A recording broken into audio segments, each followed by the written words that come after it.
বাবার বাড়ি মানে মধুর হাঁড়ি, হোক না সেটা কুঁড়ে ঘর, তারপরও প্রত্যেকটা মেয়ের কাছে তার বাবার বাড়ি তার রাজপ্রসাদ। আসসালামু আলাইকুম, আপনারা সবাই কেমন আছেন? আশা করি যে যেখানে আছেন ভালো আছেন, সুস্থ আছেন। আল্লাহর অশেষ রহমতে আলহামদুলিল্লাহ আমরাও খুবই ভালো আছি। তো চলে আসলাম প্রতিদিনের মতো আবার একটা নিউ ব্লগ নিয়ে। আশা করি যে যেখান থেকে ভিডিওটি দেখবেন অবশ্যই ফুল ভিডিওটি দেখবেন, স্কিপ না করে। আর যারা নতুন দেখবেন অবশ্যই একটি করে সাবস্ক্রাইব করে দিবেন, সাবস্ক্রাইব করে দিয়ে পাশে থাকবেন, পাশে থাকা বেল আইকন বাটনটি অন করে দিবেন যাতে আমি ভিডিও ছাড়ার সাথে সাথে আপনার কাছে নোটিফিকেশন চলে যায়। তো দেখতেই পাচ্ছেন যে ভিডিওটি আজকে হচ্ছে মানে কোথায় যাব, হঠাৎ করে চলে যাব কোথায়। তো ফুল ভিডিওটি দেখবেন যে কোথায় যাইতেছি বা কেন যাইতেছি, ফুল ভিডিওটি না দেখলে হয়তো বুঝতে পারবেন না। আর অনেকেই হচ্ছে, অনেক আপুরা দিদিরা হচ্ছে, ভাইয়ারা থাম্বনেল দেখেই ভিডিও না দেখেই একটা কমেন্ট করে চলে যায়। তো এতে কিন্তু আপনার চ্যানেলেরও ক্ষতি, আমার চ্যানেলেরও ক্ষতি। আমার যে একার ক্ষতি তা না, আপনারও কিন্তু ক্ষতি। তো এখন মানে দুপুরবেলা আম্মু হচ্ছে রান্নাবান্না করবে আর কি। তো হাঁস ছিল, ওদিন যে আব্বা হাঁস আনছিল, একটা খাওয়া হয়েছিল, একটা ছিল, তো ওটা হচ্ছে জব দেওয়া হয়েছে।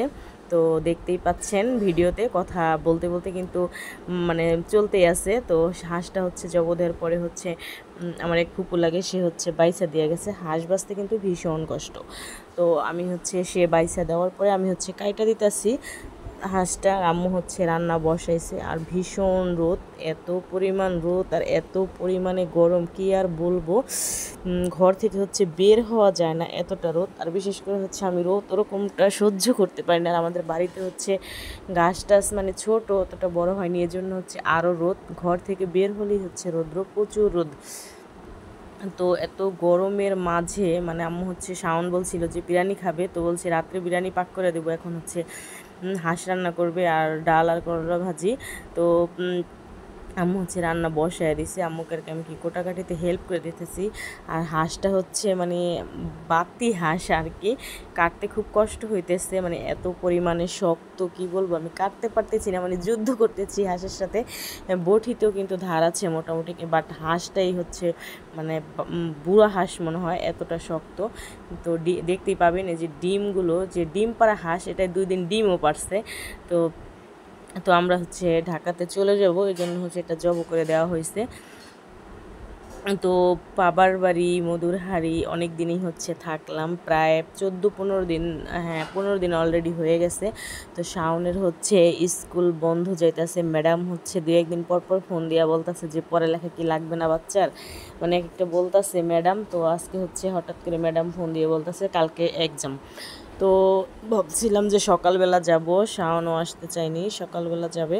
তো এক্সামের কথা শুনে হচ্ছে তাড়াতাড়ি হচ্ছে রেডি হয়ে গেছি। আম্মুরে বলতেছি বিরিয়ানি খাওয়া লাগবো না, যা করছো তাই তাড়াতাড়ি পাক করো, আমরা হচ্ছে এখনই চলে যাব। তো শাওনে তারপরেও বলতেছে না এক্সাম না, ম্যাডাম মিথ্যা কথা বলছে। তো ম্যাডামকে আবার কল দিছি, তখন ম্যাডাম হচ্ছে রাগারাগি করছে ওকে, শাওনকে। তো এক্সাম হচ্ছে একটা পরীক্ষা হয়ে গেছে, তো ওই জন্য বলতেছে যে বাচ্চাকে পড়ালেখা করাবেন না, কালকে একটা পরীক্ষা গেছে খবর রাখেন না এসে। তো আমি জানি না যে এক্সাম এখন শুরু হয়ে গেছে। তো হচ্ছে মানে একদিন আগেই চলে যেতাম, আর বিশেষ করে যাওয়া হয়নি হচ্ছে বাড়িতে একটু ঝামেলা ছিল, মানে টুকটাক যে কাজে গেছিলাম সে কাজ সম্পূর্ণ হয়নি, এজন্য হচ্ছে এতদিন থাকা পড়ছে। তো তারপরও যদি শুনতাম যে ছেলের এক্সাম তাহলে হয়তো থাকতাম না, চলে আসতাম।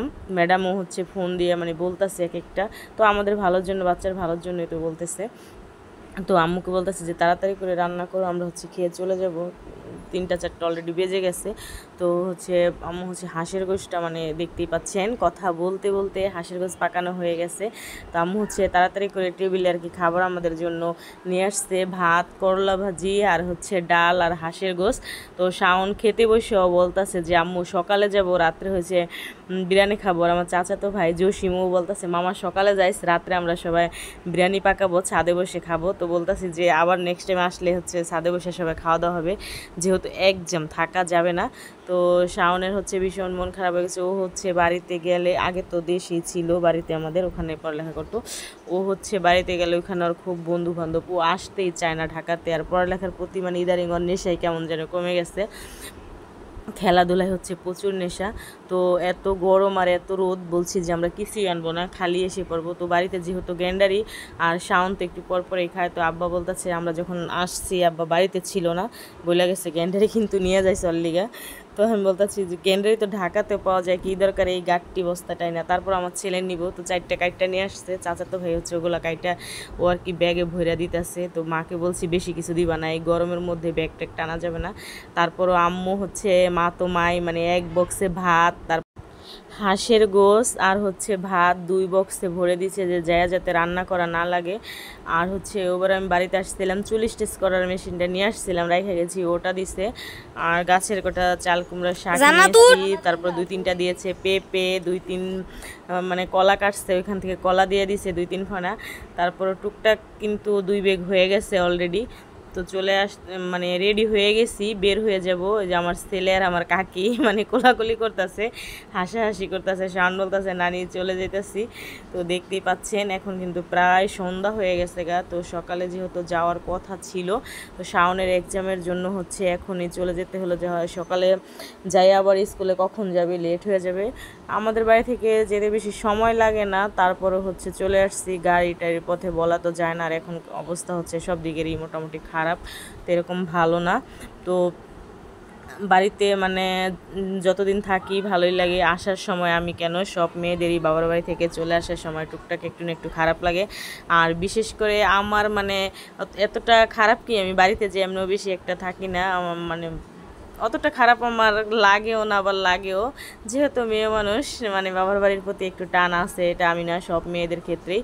তো চলে তো আসতেই হবে। তো আমাদের মানে বাড়ি থেকেই পাশের বাড়ি চাচা আছে, ও এর ভ্যান আছে, এর ভ্যানে হচ্ছে আমরা মানে প্রত্যেকবার যখনই ঢাকা আসি, তো কাকাকে হচ্ছে বলি, সে হচ্ছে আমাদের একদম বাস স্ট্যান্ডে পদ্মা সেতুর সাথে ওখানে হচ্ছে দিয়ে আসে, ওখান থেকে বাসে উঠে হচ্ছে আমরা যাই। তো আমি আসার সময় হচ্ছে জান্নাত ও আমার সাথে আসছে, যে জসিমের মেয়ে, তো ভাই, ও হচ্ছে কান্নাকাটি শুরু করে দিছে যে ফুপুর সাথে যাব। আমি বাড়িতে আসার পর আমার সাথে সাথেই ছিল, তো বললাম যে চলো, যে থাকতে পারবো কি না। তারপরে হচ্ছে ও, জান্নাত, আমি আর হচ্ছে শাওন ভ্যানে উঠে বসছি। বাড়ির ঘাটা এটা আমাদের বাড়ির সাথেই। তো কি আর করার, বাচ্চা মানুষ মানে যেখানে আদর পায় সেখানে থাকতে চায়, আর ওর জন্য খুব মায়া হয়, খুবই মায়া হয়। ওর আম্মু এখনও আসেনি, তো নিয়ে আসছি এর জন্য যে থাক, শাওনও আছে, খেলাধুলা করতে পারবে। আর এই যে দেখতে পাচ্ছেন ভিডিওগুলো মানে ওরকম ক্লিয়ার হয়নি, সন্ধ্যা হয়ে গেছে গা, এজন্য শাওন হচ্ছে এই ভিডিও একটু করে দিছিল আর কি। এটা হচ্ছে আমাদের এই যে প্রজেক্টের ওখানে। তো কথা বলতে বলতে ভিডিওর শেষ পর্যায়ে চলে আসছি। তো যে যেখান থেকে ভিডিওটি দেখবেন অবশ্যই একটি করে সাবস্ক্রাইব করে দিবেন, আর হচ্ছে ফুল ভিডিওটি দেখবেন। এই আমরা হচ্ছে পদ্মা সেতুতে চলে আসছি। তো এটাও শাওন হচ্ছে, সবটাই শাওন করছে ভিডিওটা। তো পদ্মা সেতু পার হলে কিন্তু বেশি একটা সময় লাগবে না। তো আমাদের বাড়ি থেকে হচ্ছে মানে ঢাকাতে আসতে 1-1.5 ঘন্টা সময় লাগে, আমাদের বাড়ি থেকে আমাদের বাসায় পৌঁছাইতে মানে 1.5 ঘন্টা সময় পুরো লাগে না।